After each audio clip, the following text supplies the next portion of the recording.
ओम शांति। 12 दिसंबर 2024। बाबा के महावाक्य।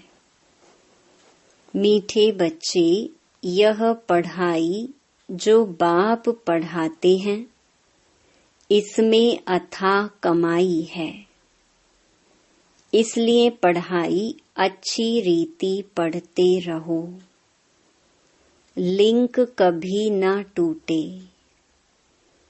प्रश्न: जो विनाश काले विपरीत बुद्धि हैं, उन्हें तुम्हारी किस बात पर हंसी आती है? उत्तर: तुम जब कहते हो अभी विनाश काल नजदीक है, तो उन्हें हंसी आती है। तुम जानते हो बाप यहाँ बैठे तो नहीं रहेंगे।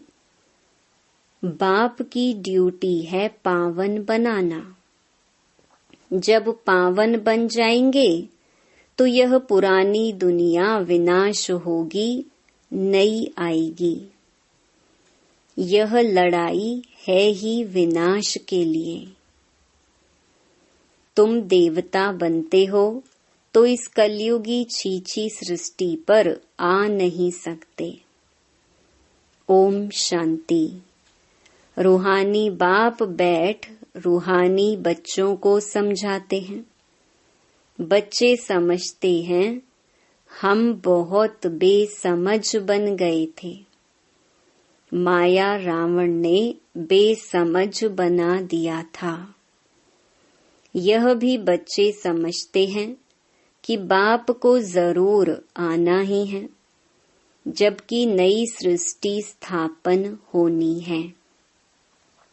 त्रिमूर्ति का चित्र भी है। ब्रह्मा द्वारा स्थापना, विष्णु द्वारा पालना, शंकर द्वारा विनाश। क्योंकि करन करावन हार तो बाप है ना। एक ही है जो करता है और कराता है।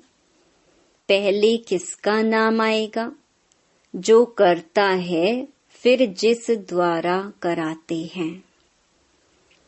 करन करावन हार कहा जाता है ना। ब्रह्मा द्वारा नई दुनिया की स्थापना कराते हैं।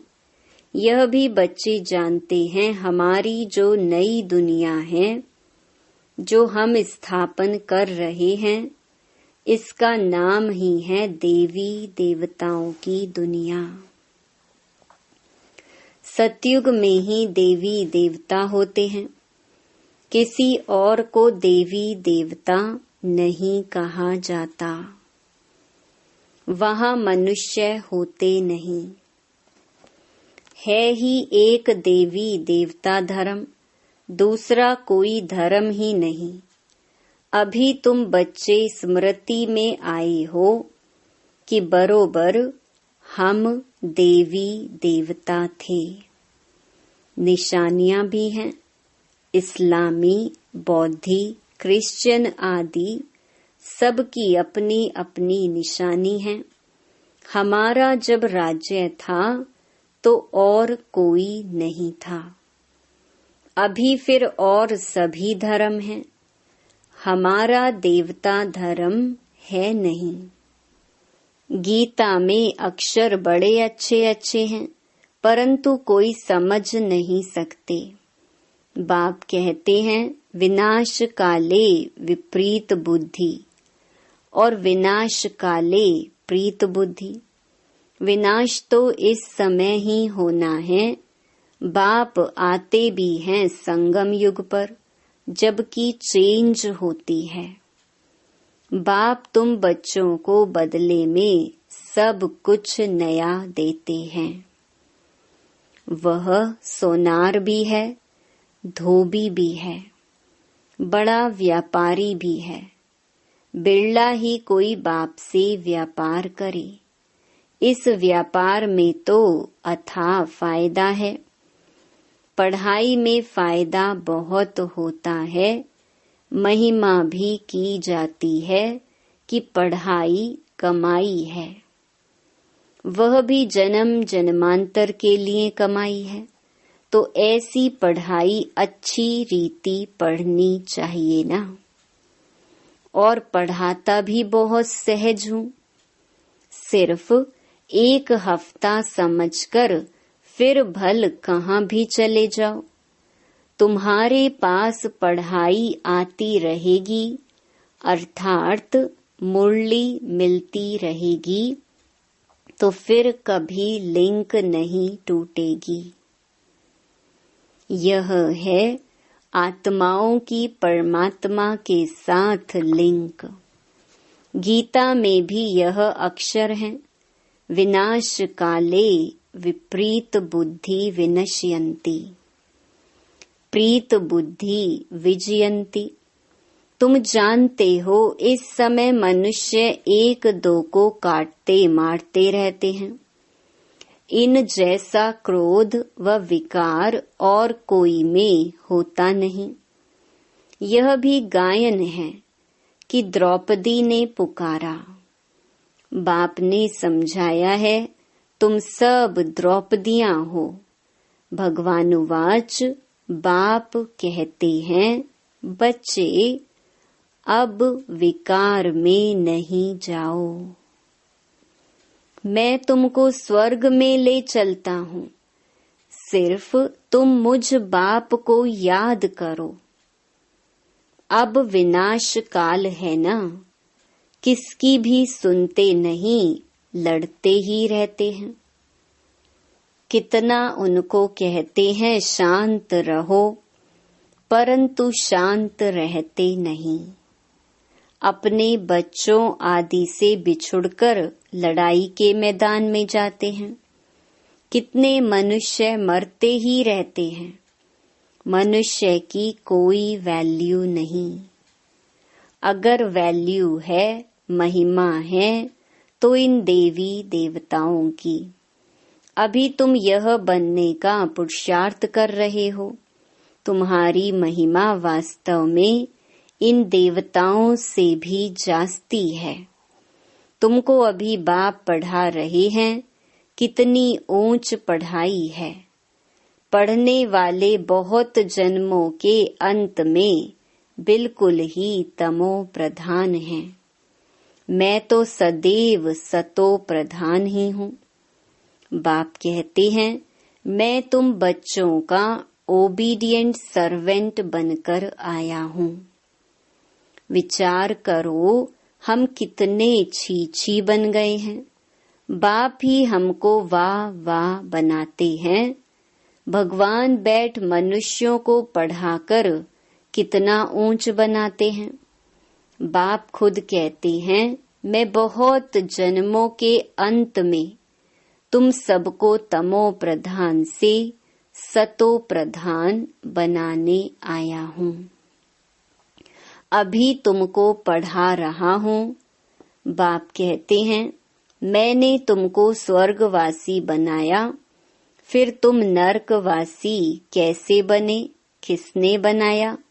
गायन भी है, विनाश काले विपरीत बुद्धि विनश्यन्ति, प्रीत बुद्धि विजयन्ति। फिर जितना जितना प्रीत बुद्धि रहेंगे, अर्थात बहुत याद करेंगे, उतना तुम्हारा ही फायदा है। लड़ाई का मैदान है ना। कोई भी यह नहीं जानते हैं कि गीता में कौन सी युद्ध बताई है। उन्होंने तो फिर कौरवों और पांडवों की युद्ध दिखाई है। कौरव संप्रदाय, पांडव संप्रदाय भी हैं, परंतु युद्ध तो कोई है नहीं। पांडव उनको कहा जाता है जो बाप को जानते हैं, बाप से प्रीत बुद्धि है। कौरव उनको कहा जाता है जो बाप से विपरीत बुद्धि है। अक्षर तो बहुत अच्छे अच्छे समझने लायक हैं। अभी है संगम युग। तुम बच्चे जानते हो, नई दुनिया की स्थापना हो रही है। बुद्धि से काम लेना है।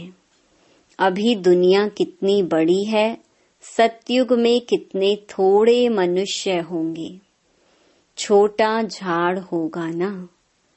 वह झाड़ फिर बड़ा होता है।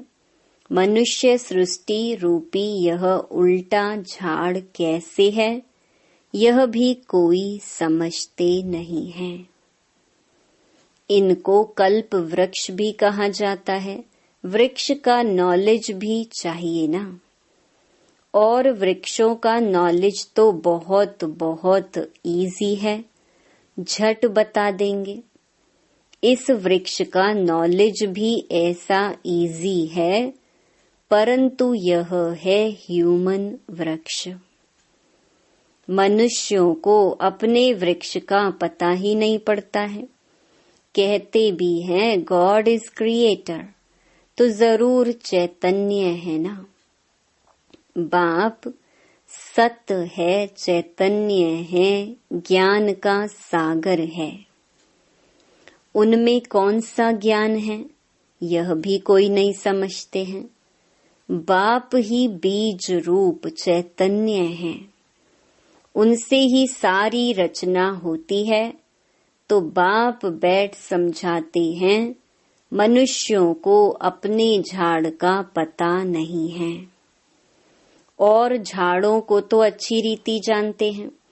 झाड़ का बीज अगर चैतन्य होता तो बतलाता ना, परंतु वह तो है जड़। तो अब तुम बच्चे ही रचता और रचना के राज को जानते हो। यह सत्य है, चैतन्य है, ज्ञान का सागर है। चैतन्य में तो बातचीत कर सकते हैं ना। मनुष्य का तन सबसे ऊंच अमूल्य गाया गया है। इनका मूल्य कथन नहीं कर सकते। बाप आकर आत्माओं को समझाते हैं, तुम रूप भी हो, बसंत भी हो। बाप है ज्ञान का सागर, उनसे तुमको रतन मिलते हैं। यह ज्ञान रतन है। जिन रत्नों से वह रतन भी तुमको ढेर मिल जाते हैं।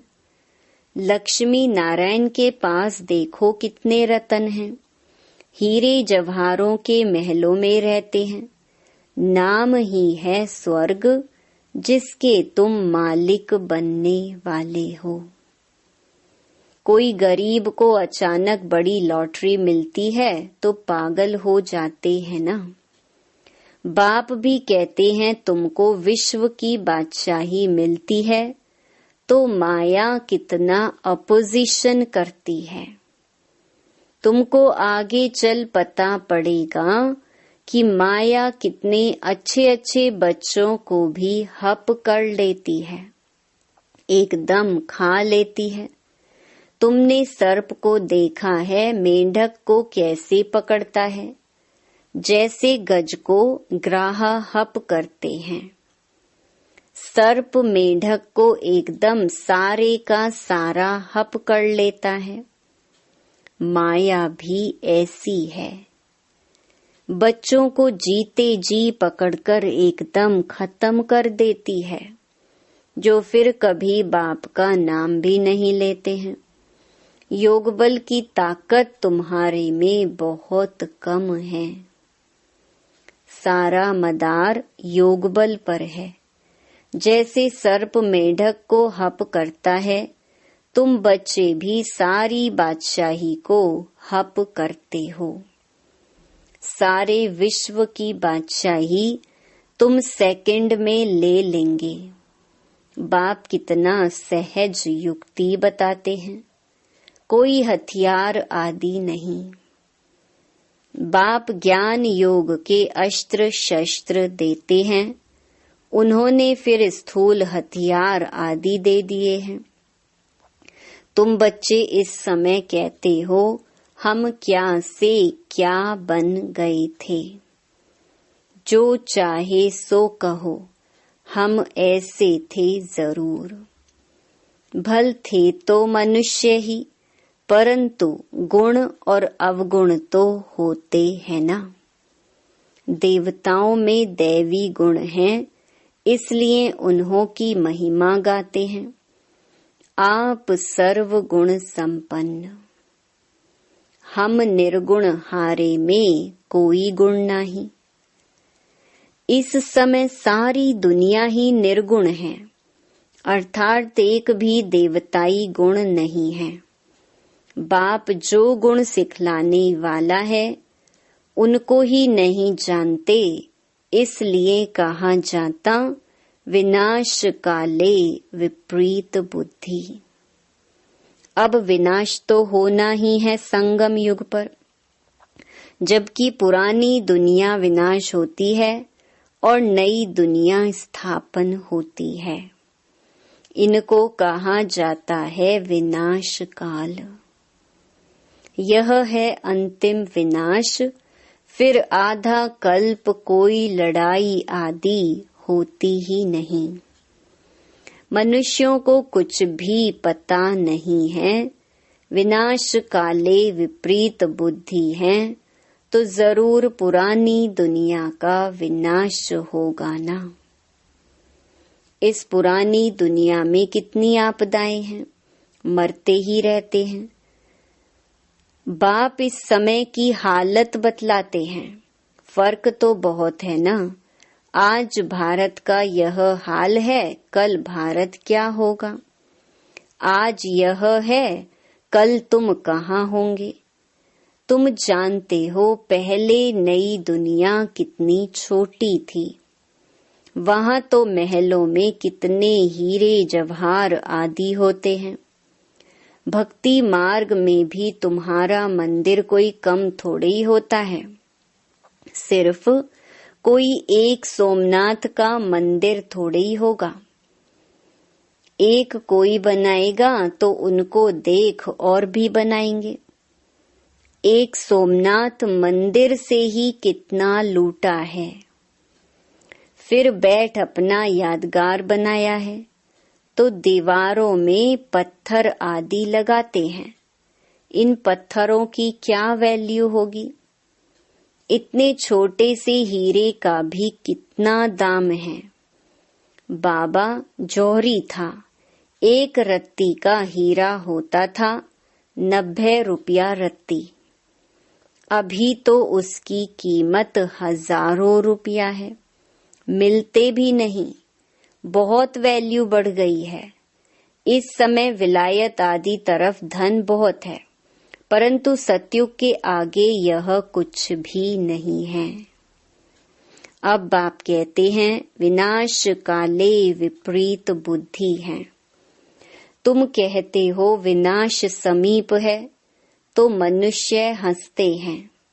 बाप कहते हैं मैं कितना समय बैठा रहूंगा, मुझे कोई यहाँ मजा आता है क्या।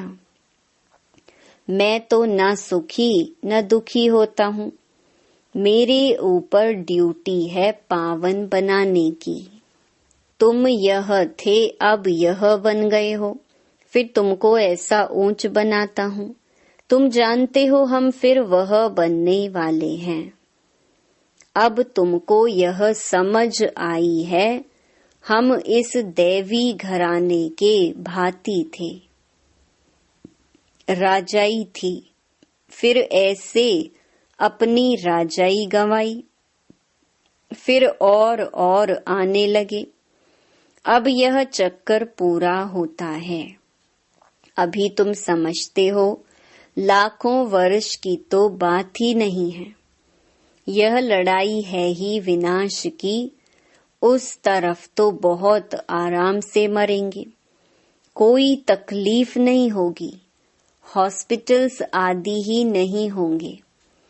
कौन बैठ सेवा करेंगे और रोएंगे। वहां तो यह रस्म ही नहीं। उन्हों की मौत सहज होती है। यहाँ तो दुखी होकर मरते हैं, क्योंकि तुमने सुख बहुत उठाया है। तो दुख भी तुमको देखना है। खून की नदी यहाँ ही बहेगी। वह समझते हैं यह लड़ाई फिर शांत हो जाएगी, परंतु शांत तो होनी नहीं है। मिरुआ मौत मल्लू का शिकार। तुम देवता बनते हो, फिर कलयुगी छीछी सृष्टि पर तो तुम आ नहीं सकते। गीता में भी है भगवानुवाच, विनाश भी देखो स्थापना देखो। साक्षात्कार हुआ ना, ये साक्षात्कार सब अंत में होंगे। फलाने फलाने यह बनते हैं, फिर उस समय रोएंगे, बहुत पछताएंगे, सजा खाएंगे, नसीब कूटेंगे, लेकिन कर क्या सकेंगे। यह तो 21 जन्मों की लॉटरी है। स्मृति तो आती है ना, साक्षात्कार बिगर किसको सजा नहीं मिल सकती है, ट्राइब्यूनल बैठती है ना। अच्छा, मीठे मीठे सिके लधे बच्चों प्रति मात पिता बाप दादा का याद प्यार और गुड मॉर्निंग। रूहानी बाप की रूहानी बच्चों को नमस्ते। धारणा के लिए मुख्य सार। पहला, स्वयं में ज्ञान रतन धारण कर रूप बसंत बनना है। ज्ञान रत्नों से विश्व के बादशाही की लॉटरी लेनी है।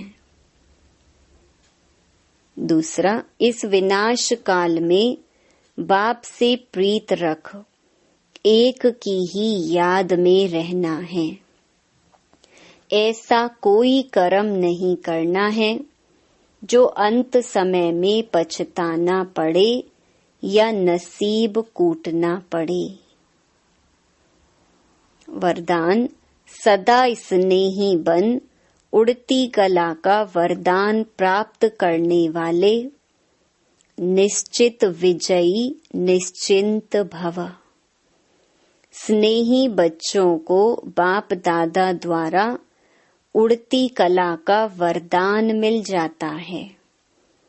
उड़ती कला द्वारा सेकंड में बाप दादा के पास पहुंच जाओ तो कैसे भी स्वरूप में आई हुई माया आपको छू नहीं सकेगी। परमात्म छत्र छाया के अंदर माया की छाया भी नहीं आ सकती। स्नेह मेहनत को मनोरंजन में परिवर्तन कर देता है। स्नेह हर कर्म में निश्चित विजयी स्थिति का अनुभव कराता है। स्नेही बच्चे हर समय निश्चिंत रहते हैं।